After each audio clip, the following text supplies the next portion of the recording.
জায়গায় আমি আজকে সকাল থেকেই বিভিন্ন পোলিং স্টেশনে গিয়েছি, তবে কিছু কিছু পোলিং স্টেশনে এই ধরনের সমস্যাগুলো খুব দেখা দিয়েছে। জানি না এর অ্যাকচুয়াল কারণ কি আছে।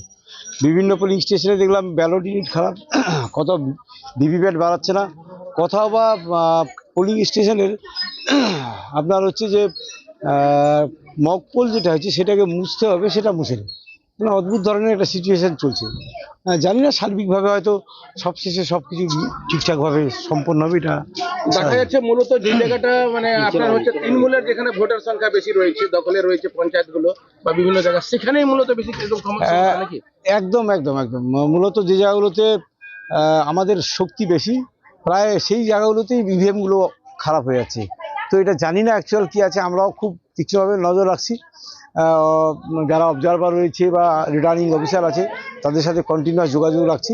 আমরা লাস্ট পর্যন্ত দেখব কি হচ্ছে। অনেক জায়গায় স্লো হচ্ছে, মানে খুবই ভোট স্লোতে চলছে।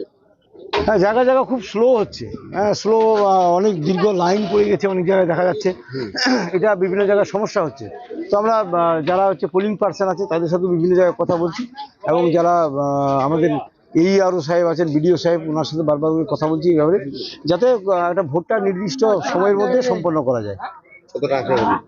আশাবাদী যদি বলেন, দেখেন কালিয়াগঞ্জের মানুষ অত্যন্ত ভালো মানুষ। এখানকার বরাবরই কালিয়াগঞ্জ আমাদের একটা ভালো জায়গায় চিন্তাভাবনা রাখে।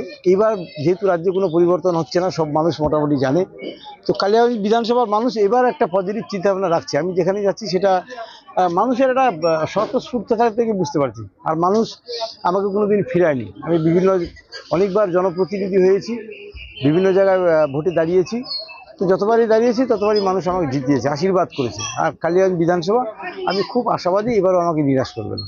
জেলা কালিয়াগঞ্জ বিধানসভা 34 নম্বর বিধানসভা যিনি প্রার্থী রয়েছেন নিতাই বৈশ্য, তিনি নির্বাচন কমিশনের বিরুদ্ধে ক্ষোভ প্রকাশ করলেন। যেখানে শক্তি বেশি রয়েছে তৃণমূল কংগ্রেসের, সেই সমস্ত জায়গাতে মূলত বেশি দেখা যাচ্ছে EVM মেশিন খারাপ, এবং সকাল থেকে উৎসাহ এবং উদ্দীপনার মধ্য দিয়ে বিভিন্ন জায়গায় ভোট প্রক্রিয়া চলছে, এবং কয়েক জায়গা EVM মেশিন খারাপের খবরও এসেছে, সেটাও আপনাদেরকে দেখানোর চেষ্টা করেছি। ভোট দিলেন, কেমন লাগছে কি বলবেন? এখানে আমাদের বুথে ভালো ছিল, ধামজা বুথে মেশিন খারাপ হয়ে গেছে ওখানে। আচ্ছা, হ্যাঁ, আমাদের এখানে ঠিক আছে।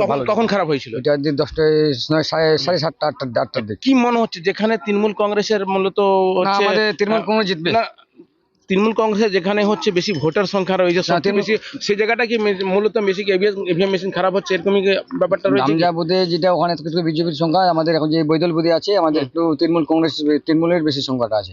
আচ্ছা, আমাদের বুথে কেমন লাগছে এবার ভোটটা? কেমন লাগছে? শান্তিপূর্ণ ভাবে হচ্ছে। আমাদের এখানে খুব শান্তিপূর্ণ ভাবে হচ্ছে, একদম কোনো কিছু নাই।